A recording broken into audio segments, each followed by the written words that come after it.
किरीट सोमय्या भाजपचे नेते सध्या पत्रकार परिषद घेतात। आपण थेट जातोय। अनिल परब यांचं आता बुकिंग अनिल देशमुख आणि नवाब मलिक सोबत झालेलं दिसत आहे। आज ज्या ईडीचा धाडी पडल्या तो विषय गेले 12 महिने मे 2021 मध्ये अनिल परबचा दापोली रिसॉर्ट याबद्दल पहिली तक्रार आम्ही केली होती। जून 2021 मध्ये मोदी सरकारचा एन्व्हायरमेंट मिनिस्ट्रीचे प्रतिनिधी तिथे गेले होते। दापोलीला मुरुड गावात सर्वे नंबर 446 वर अनिल परबनी 5 स्टार रिसॉर्ट बांधलं। त्याच्यावर सुनावणी झाली। नोव्हेंबर 2021 मी महाराष्ट्राच्या जनतेला सांगू इच्छितो, नोव्हेंबर 2021 मध्ये ठाकरे सरकारने लोकायुक्तकडे मान्य केलं की अनिल परबनी बेकायदेशीर रिसॉर्ट बांधला। त्याला पाडण्याचा आदेश ठाकरे सरकारने दिला आणि त्यानंतर आता 4 दिवसापूर्वी केंद्र सरकारने सांगितलं की अनिल परबला जे मुदत देण्यात आली होती रिसॉर्ट पाडण्याची ती 2 मे 2022 ला संपली आहे। आता महाराष्ट्र सरकारने रिसॉर्टचं वीज पाणी बंद केलं पाहिजे। जे धाडी घातल्या गेल्या आहेत त्या माझ्या तक्रारीचा आधारित आहे असं दिसतंय। अनिल परबनी या रिसॉर्टसाठी 25 कोटी रुपये वापरले। हे 25 ते 25 कोटी कॅश मध्ये रोख मध्ये वापरले। 7 कोटी रुपये व्हाईटचे वापरले। पण हे दोन्ही 25 कोटी ब्लॅक आणि 7 कोटी व्हाईट हे अनिल परबने आपल्या चोपड्यात दाखवलेलं नाही। जे 7 कोटी चेक देण्यात आला तो अनिल परबचे पार्टनर सदानंद कदमने 52 लाख 42 लाख 5 कोटी 42 लाख अशा प्रकारचे चेक दिले। अशा प्रकारचं स्टेटमेंट सदानंद कदम आणि अनिल परबचा ऑडिटर चार्टर्ड अकाउंटंटनी दिलेलं आहे। इन्कम टॅक्सच्या धाडीत एक गोष्ट बाहेर आली, अनिल परब रिसॉर्टचे मालक आहे। इलेक्ट्रिक मीटर अनिल परबच्या नावाने आहे। बिल अनिल परब भरत आहे। ठाकरे सरकार आल्यानंतर त्याचा प्रॉपर्टी टॅक्स 2019, 20, 2021 हे अनिल परब भरत आहेत। परंतु इन्कम टॅक्सच्या धाडीत एक गोष्ट बाहेर आली, 25 कोटीची प्रॉपर्टी माझी असं अनिल परब सांगतात, पण चोपड्यात प्रॉपर्टी दाखवलेली नाही। म्हणून एक इन्कम टॅक्सला मी आग्रह केलाय की बेनामी प्रॉपर्टीच्या अंतर्गत अनिल परबवर कारवाई झाली पाहिजे। मला विश्वास आहे अनिल परबचा रिसॉर्ट पुढे बेनामी घोषित केला जाणार। 2 हा रिसॉर्ट साठी काळा पैसेचा उपयोग झाला आणि म्हणून तो काळा पैसा वापरण्यात आला। त्याचं इन्कम टॅक्सने संशोधन केलं पाहिजे। पर्यावरण मंत्रालयाने एन्व्हायरमेंट ऍक्ट सेक्शन 15 अंतर्गत यांच्यावर फौजदारी प्रक्रिया सुरू केली। दापोली कोर्टात 2 महिन्यापूर्वी तक्रार करण्यात आली। त्या तक्रारीच्या आधारावर आता ईडीने पुढचं पाऊल उचललं आहे। त्यात पार्किंग द क्राइम मनी, कारण की हा जो 25 कोटी काळा आलाय तो क्राइम मनी आहे, करप्शनचा पैसा आहे। तो पैसा कुठला आहे? तो पैसा बजरंग खरमाटेकडून आला आहे की तो पैसा पोलिसांचा बदल्याचा आहे की तो पैसा सचिन वाझेने दिलेला पैसा आहे? याचा शोध कार्य ईडीला करावं लागणार। म्हणून एका बाजूला अनिल परबवर त्यांनी चिटिंग केलं 2 मे 2017ला 2 मे 2017ला 1,10,00,000 ही एग्रीकल्चर प्रॉपर्टी म्हणून विभाग साठेकडून अनिल परबनी विकत घेतली. ही एग्रीकल्चर प्रॉपर्टी विकत घेताना जे एग्रीमेंट केलं गेलं त्यात हे CRZ आहे, हे लिहिलं आहे एग्रीमेंट मध्ये. पश्चिमेला अरबी समुद्र किनारा आहे, बांधकाम होऊ शकत नाही. विभाग साठेने 2015-16 मध्ये एने करण्यासाठी अर्ज केला होता, तो रिजेक्ट झाला होता. 2017 मध्ये टाउन प्लॅनिंगनी सांगितलं CRZ आहेत म्हणून अनिल परबनी खाडाखोड केली डॉक्युमेंट मध्ये, खोट्या पद्धतीने एने मिळवलं. तर त्याच्या विरोधात पण त्याच्यावर फौजदारी कारवाई करण्याचा लोकायुक्तकडे आदेश देण्यात आला आहे. आणि मला विश्वास आहे की अनिल परबनी जेवढे मल्टिपल गुन्हे केले आहेत त्याला अटक व्हायलाच हवी.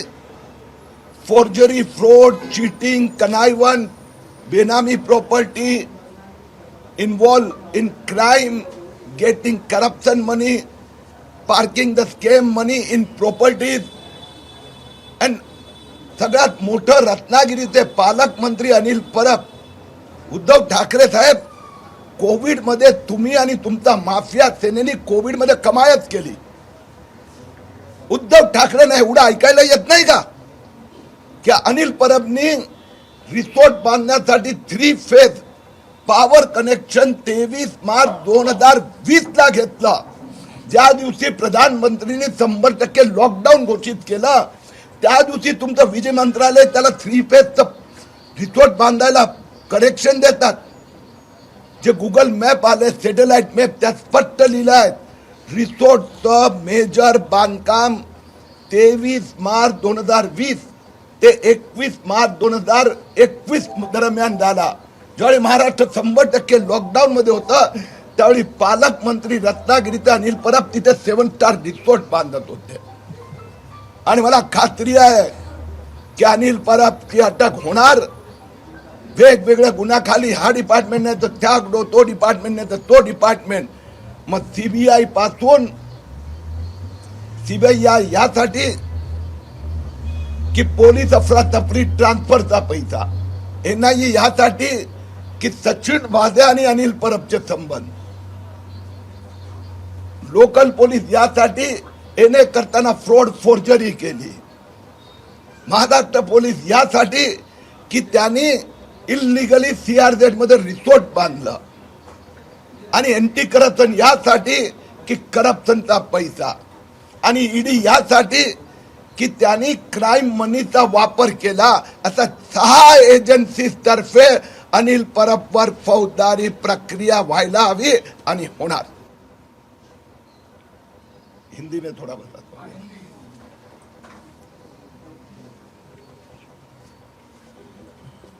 उद्धव ठाकरे के CMO के मिनिस्टर, मुख्यमंत्री के CMO के मंत्री अनिल परब का जेल जाना निश्चित है. नवाब मलिक अनिल देशमुख के बाद में अनिल परब पर 6 अलग अलग डिपार्टमेंट के द्वारा कानूनी प्रक्रिया कार्रवाई का प्रारंभ हो चुका है. अनिल परब ने खोटे दस्तावेज, फोर्जरी, फ्रॉड, चीटिंग करके इन्हें परमिशन ली, इसलिए महाराष्ट्र की पुलिस उसके खिलाफ कार्रवाई करने जा रही है. आज ED के जो छापे हैं उसमें जो दापोली में रिसोर्ट बना है 25 करोड़ का, 25 करोड़ कैश और 7 करोड़ वाइट के खर्च हुए हैं, वो अनिल परब ने अपने चोपड़े में दिखाया नहीं है. इसलिए parking the crime money, developing अ बेनामी प्रॉपर्टी, रिसोर्ट का प्रॉपर्टी टैक्स अनिल परब भरते हैं लेकिन चोपड़े में प्रॉपर्टी दिखाई नहीं है. कोविड के दरमियान लॉकडाउन के समय में ये 7 स्टार रिसोर्ट बना. ये resort CRZ no development zone में बना. इसके लिए इन्वायरमेंट मिनिस्ट्री ने दापोली कोर्ट में जो केस फाइल किए उसके आधार पर, इन सब के आधार पर ये ED की कार्रवाई है. मुझे विश्वास है कि ईडी की कार्रवाई के पश्चात सीबीआई से लेकर एनआईए से लेकर local police anti corruption branch ये सब भी इस कार्रवाई में जुड़ जाएंगे। लेकिन जिस तरीके से अजीत पवार सहित तमाम सारे लोग ये कह रहे हैं कि एक आदमी यानी आपका नाम नहीं लिया, लेकिन जो कहते हैं वैसे ही 3 दिन बाद कार्रवाई शुरू हो जाती है, क्या वो स्पोक्स पर्सन है क्या? ऐसा है कि अजीत पवार सच बता रहे हैं, लेकिन वो सच के पहले का सत्य आपको पता है, आप भी बताएं। मैं घोटाला जो करने वाला है उसको सबसे पहले पता होता है। अजीत पवार ने जरंडेश्वर 1200 करोड़ का 27,000 किसानों का कारखाना खा गया, वो अजीत पवार को पहले पता था, बाद में किरीट सोमैया को पता चला। अनिल परब ने इस प्रकार से बेनामी प्रॉपर्टी डेवलप की, वो अनिल परब को पता है।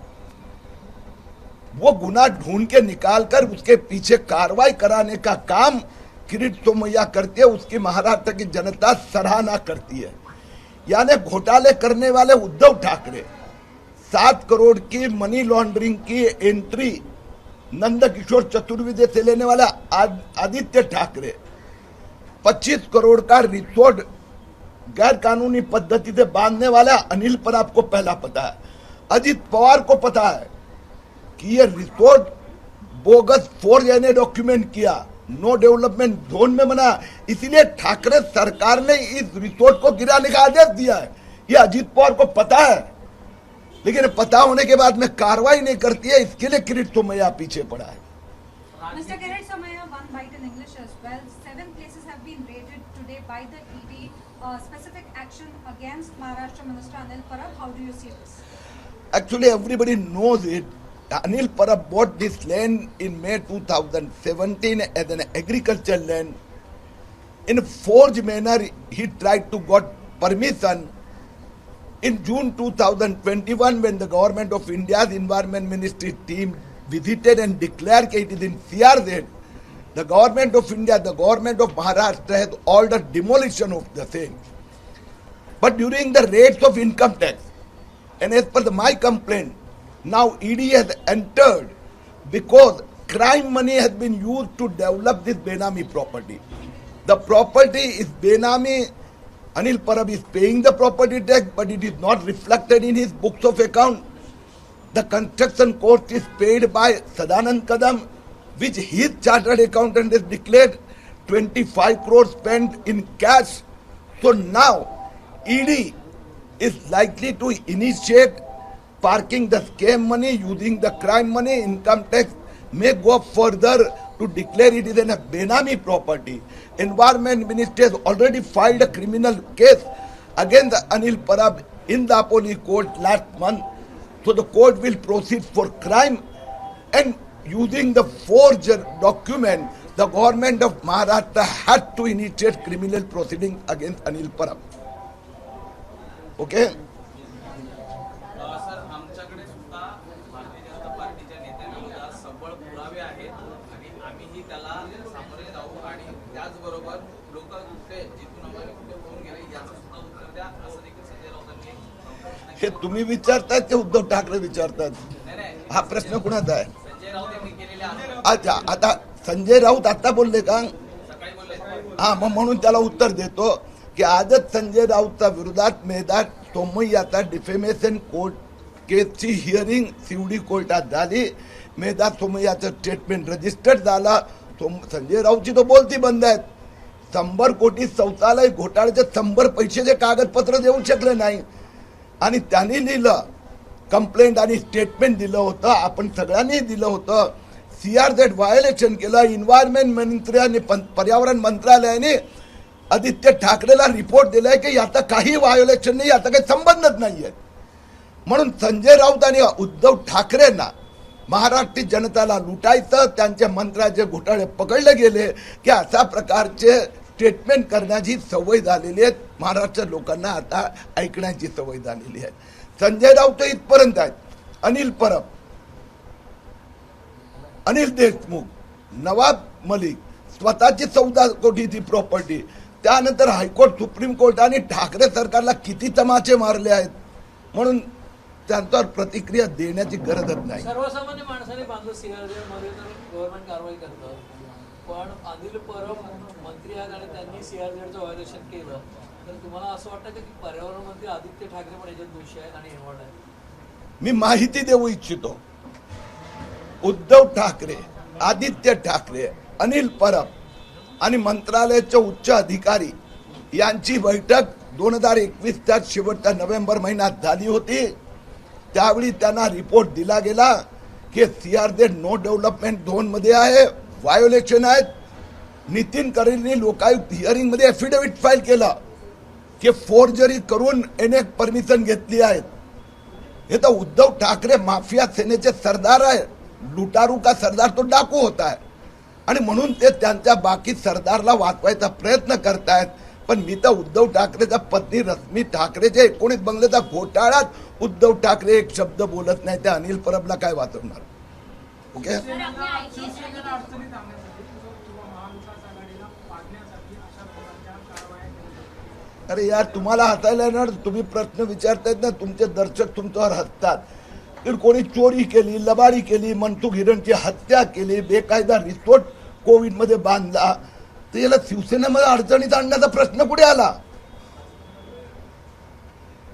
रिसोर्ट वर प्रॉपर्टी टॅक्स किरीट सोमया नाही भरत, अनिल परब भरतोय.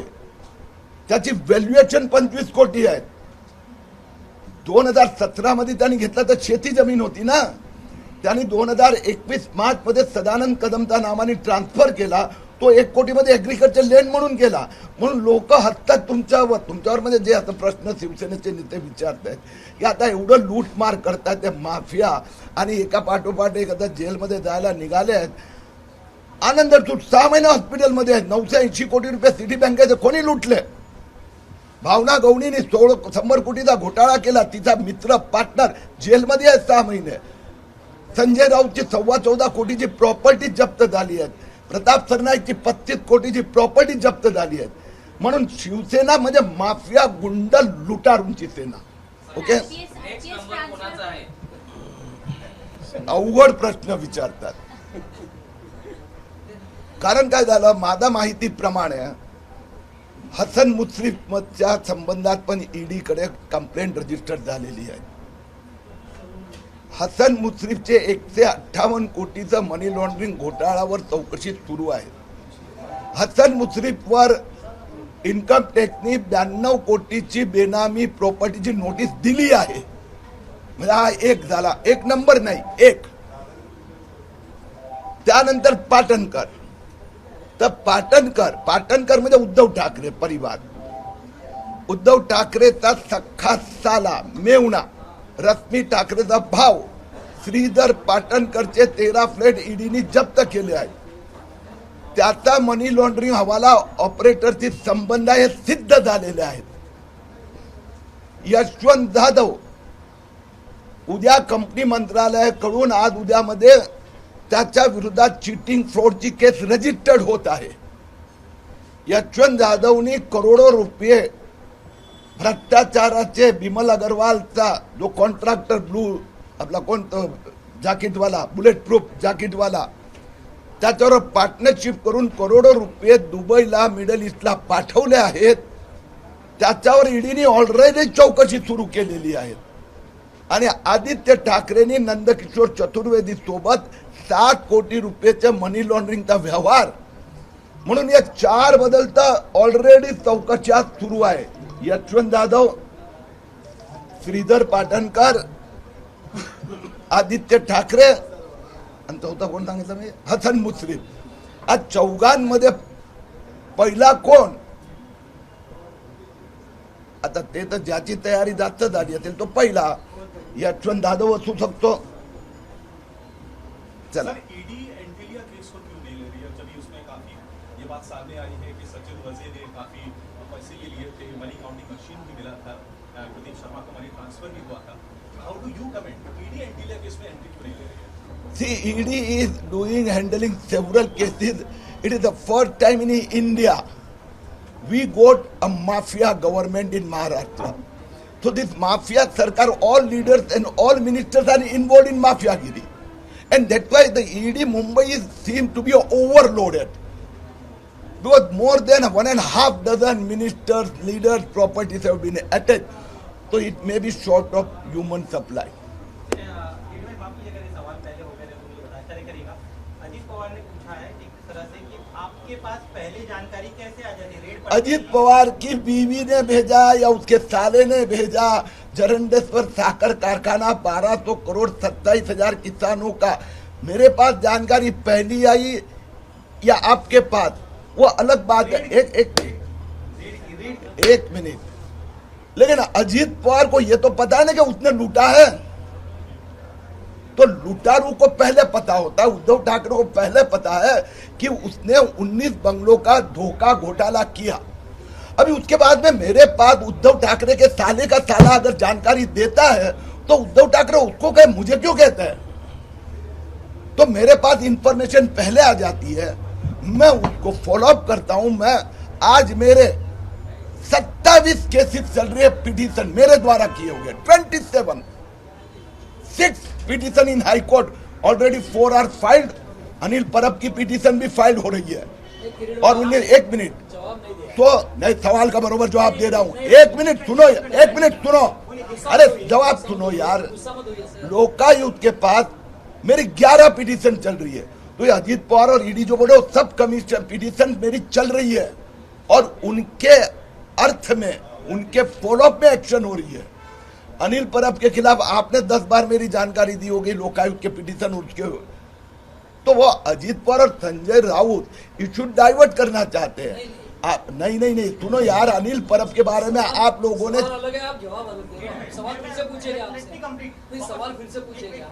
सवाल ये है कि ईडी कार्रवाई करने वाला ये आपको कैसे पता चलता है? करप्शन का नहीं पता चलता, करप्शन की बात अलग है, आपको बहुत ज्यादा पता चलता है। लेकिन ईडी कब अरेस्ट करने वाली है, ईडी किसके घर कब जाने वाली है, ये आपको पहले कैसे पता चलता है? आपको भी पता है, सवाल है आपको, अरे यार जवाब ही नहीं सुन रहे हो आप।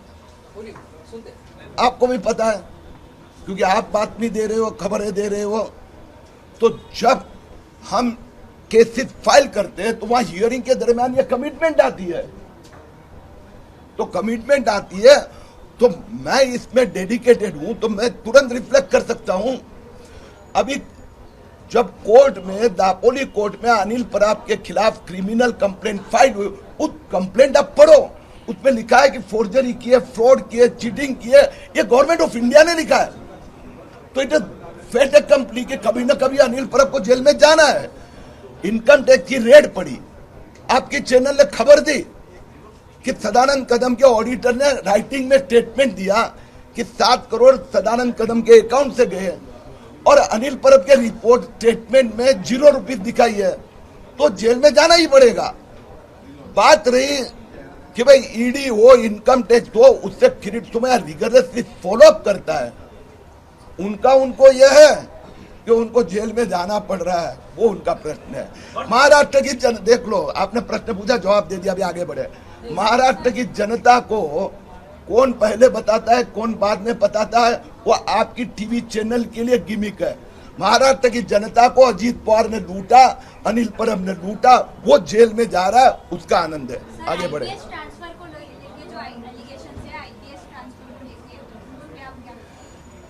अभी अनिल परब का एक बार ईडी के सामने इन्वेस्टिगेशन हो चुका है, तो अभी इन्वेस्टिगेशन के दरमियान क्या क्या चीजें बाहर आती है, कैसे कैसे बाहर आती है, ये तो उसके आधार पर। लेकिन एक बात तो सही है, ट्रांसफर में अनिल परब पैसे लेते थे, बजरंग खरमाटे के पास इतने पैसे मिले, तो मनी ट्रेल, ये सब सामने आ गया है।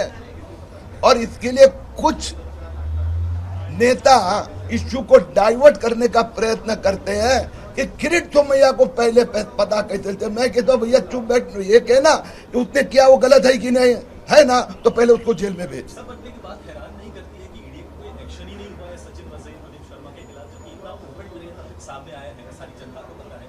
आप भी बार बार सचिन वजई की बातें करते हैं, लेकिन ईडी खामोश नजर आती है, ऐसा क्यों है आपको लगता है? देखो, हर एक एजेंसी के पास अपना अपना काम है, और जुडिशरी अभी सब में, ये सब विषय में जुडिशरी ऑलरेडी इन्वॉल्व है।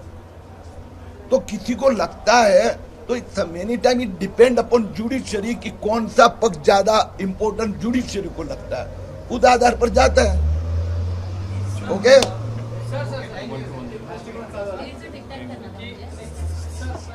अनिल सर्वांच्या अलीकडे जवळपास 7 मालमत्ता आहे जिथे ईडीचे छापे आहेत. या 7 मालमत्तांच्या बद्दल काय नेमकं तुम्ही प्रकाश टाकता?